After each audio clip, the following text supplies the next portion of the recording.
इस वीडियो में हम बात करने वाले हैं जो हमारा हैंड जेस्चर होते हैं उसमें हमारी शोल्डर और जो पाम हमारी जो फिंगर होती है उनका क्या रोल होता है।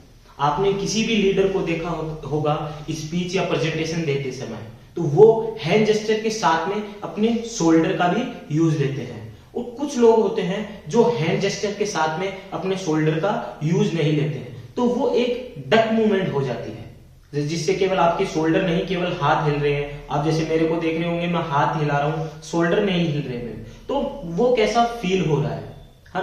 तो आपको हैंड जेस्चर का अच्छे से मूवमेंट करने के लिए आपकी शोल्डर का भी यूज लेना चाहिए ताकि जो आपकी स्पीच या प्रेजेंटेशन है वो पावरफुल हो सके और आप भी कॉन्फिडेंस दिखे। जैसे ये देखिए आप कि मैं अभी शोल्डर नहीं हिलाने के बाद में मेरा जो मूवमेंट है वो कैसा हो रहा है हाथ का, तो वो एक डक मूवमेंट हो जाती है। और जैसे ही मैं शोल्डर हिलाने लग जाता हूं तो वो एक आपका इफेक्टिवली स्पीच जाता है, प्रेजेंटेशन जाती है। तो अब शोल्डर की जो प्रैक्टिस है वो हमें कैसे करनी है। जैसे मान लीजिए आपने कोई स्पीच या प्रेजेंटेशन रेडी की हुई है, 4 से 5 मिनट की होगी आपकी स्पीच या प्रेजेंटेशन। तो अब उसके लिए आपको सबसे पहले क्या करना होगा, आपको जो अपने जो शोल्डर है वो आपको पहले लेने होंगे बैक की साइड में, फिर लेने हैं आगे की साइड में, फिर अप फिर डाउन। ये 4 प्रकार की प्रैक्टिस करनी है, यानी आगे पीछे अप एंड डाउन। ऐसे क्या है ना, आपके जो हैंड के मूवमेंट के साथ में आपके शोल्डर का भी मूवमेंट होने लगेगा। तो सबसे पहले आपको केवल शोल्डर की प्रैक्टिस करनी है। हाँ, थोड़ा सा पेन हो सकता है इसमें, लेकिन जैसे जैसे आप प्रैक्टिस करने लग जाओगे तो वो शोल्डर भी आपका मूवमेंट होने लगेगा। जैसे जैसे आपके शोल्डर के मूवमेंट होने लगे तो फिर आप हैंड जेस्चर के साथ में आपके जो शोल्डर की मूवमेंट है ना वो करना स्टार्ट करते हैं। क्यों? क्योंकि आपका जो सबकॉन्शियस माइंड होता है ना वो हर काम नहीं कर सकता है। आप इसकी अगर प्रैक्टिस करेंगे, प्रैक्टिस करने के बाद में वो धीरे धीरे आपके सबकॉन्शियस माइंड में जाने लग जाता है और वहां पर छप जाता है। छपने के बाद में फिर वो ऑटोमेटिक आपका वो जो काम है वो करवाने लग जाता है सबकॉन्शियस माइंड। तो शोल्डर की प्रैक्टिस के लिए आपको जो मैंने एक्सरसाइज बताई है वो कीजिए। अब दूसरी बात आती है अपनी जो पाम जो फिंगर होती है उसकी। तो काफी आपने देखा होगा कि हैंड जेस्चर या बॉडी के लिए आपकी जो फिंगर है उनका भी बहुत बड़ा रोल होता है। आप कुछ भी वर्ड्स बोल रहे हैं तो वर्ड्स के साथ साथ में आपके जो हैंड जेस्चर होते हैं ना वो भी बहुत कुछ बोल जाते हैं बिना कुछ कहे। तो ये चीज भी बहुत ज्यादा जरूरी है और हैंड जेस्चर के लिए फिंगर का भी बहुत बड़ा रोल होता है, बहुत बड़ा इंपॉर्टेंस होता है। अगर हम फिंगर के बिना अगर हैंड जेस्चर भी करते हैं तो वो और लगता है। तो उसके लिए हम क्या प्रैक्टिस कर सकते हैं, उसके लिए हम किन चीजों का ध्यान रख सकते हैं उसके बारे में बात करते हैं। कि जब आपका पहला क्या है ना, पहली चीज का आपको ध्यान में रखना है, जब आपकी जो फिंगर है वो होती है अपवर्ड यानी इस साइड में होती है, ऊपर की साइड में, तो आपका जो नेचर होता है ना वो सपोर्टिव पर्सन का दिखता है और आपका जो नेचर दिखता है वो डिसेंट दिखता है।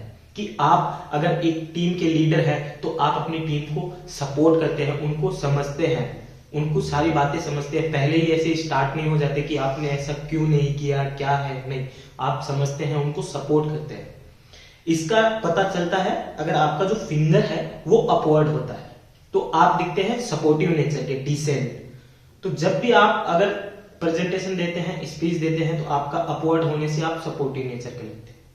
और अगर आपका जो हैंड जेस्चर या आपकी जो फिंगर है वो अगर डाउन होती है तो आप दिखते हैं कंट्रोलिंग नेचर की, यानी आप जो ऑडियंस है या आपके जो टीम मेंबर है उन पे कंट्रोल करते हैं, है ना। जैसे कि फॉर एग्जांपल आप मान लीजिए कि आप किसी से पेन ले रहे हैं, है ना, गिव मी ए पेन।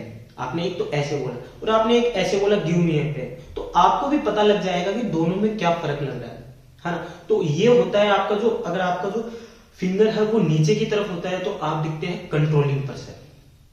और मान लीजिए तीसरा ये है कि अगर आप किसी के सामने पॉइंटिंग ए फिंगर अगर पॉइंट करते हैं तो वो आपकी एक नेगेटिव जो नेचर होता है ना वो शो करता है कि आप एक नेगेटिव रूड बिहेवियर करते हैं, तो वो शो करता है आपके नेचर में अगर आप पॉइंटिंग फिंगर करते हैं तो, जिससे आपकी एक नेगेटिव इमेज बन जाती है वहां पे। तो आप कभी भी स्पीच या प्रेजेंटेशन देते हैं तो आप अपनी स्पीच में नेगेटिव नेचर तो नहीं बनाना चाहेंगे या आपकी नेगेटिव इमेज तो नहीं बनाना चाहेंगे। आप तो यही चाहेंगे कि आपकी जो प्रेजेंटेशन और स्पीच हो वो एकदम पावरफुल और एनर्जेटिक हो और आप एक बढ़िया स्पीकर बन सके, पब्लिक स्पीकर बन सके, पावरफुल और एनर्जेटिक। तो इन छोटी छोटी चीजों का भी अगर ध्यान रखते हैं ना आप, तो ये एक बड़ा इम्पैक्ट डाल देती है आपकी स्पीच पे, आपकी प्रेजेंटेशन पे।